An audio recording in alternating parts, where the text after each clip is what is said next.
Bienvenue pour cette vidéo où nous allons corriger l'exercice 2 de l'interrogation.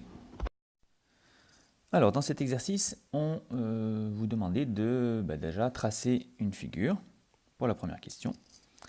Donc la figure est un rectangle. Donc là, il valait mieux utiliser les carreaux. Et tant qu'à faire des multiples de 4 et de 3, parce qu'après on vous parle de 1 tiers et 1/4 des vecteurs qu'on va considérer. Donc c'était plus pratique de prendre des carreaux un peu comme il fallait. Alors, le centre, on l'appelle O. On appelle I les milieux respectifs de BC et de CD. Et ensuite, on vous parle des points M définis par OM égale 1/4 de OI.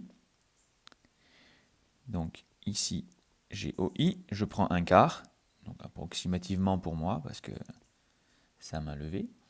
Et ON, c'est 1 tiers de OJ. Donc je prends ça et je fais 1 tiers ici. Et donc là, j'ai le point N.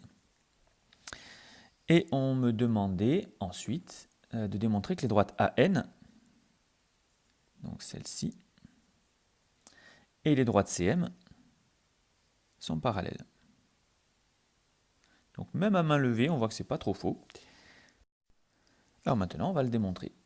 Alors pour cela, on sait que pour montrer que AN est parallèle à CM, c'est exactement pareil que me ramener à démontrer que les vecteurs AN et CM sont collinéaires. Donc du coup, je me ramène à un travail sur les vecteurs. Alors comment faire pour démontrer ça? Alors je pense que le plus simple, c'était tout simplement se placer dans le repère de centre O, de vecteurs, premier vecteur OI et deuxième vecteur OJ. Et je pense que c'est ce qui marche le mieux parce que là, les coordonnées sont faciles à lire. Pourquoi? Parce que d'après ce qu'on a vu, finalement le plus simple c'est presque M. M, on voit, d'après la construction, que OM c'est 1/4 de OI. Du coup, selon le premier vecteur, c'est 1/4. Selon le deuxième vecteur, c'est 0.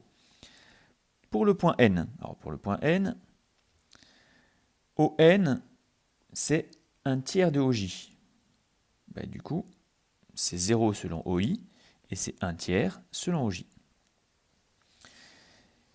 Qu'est-ce qu'il me faut d'autre comme point? Je vais considérer les vecteurs AN et CM. Donc il me faut A et C.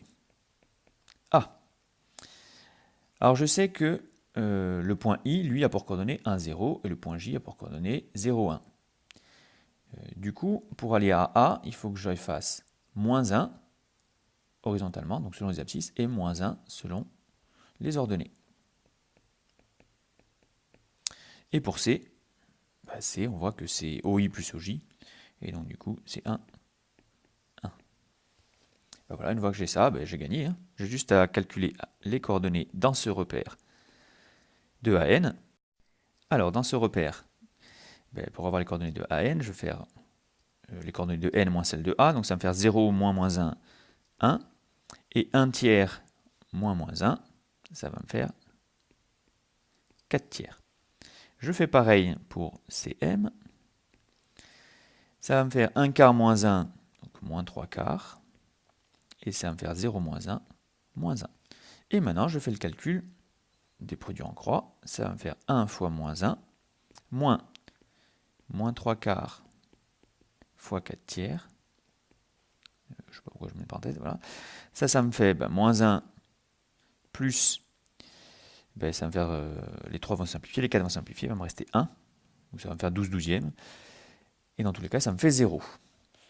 Et donc, les vecteurs AN et CM sont bien collinéaires. Je peux donc en déduire que AN est parallèle à CM.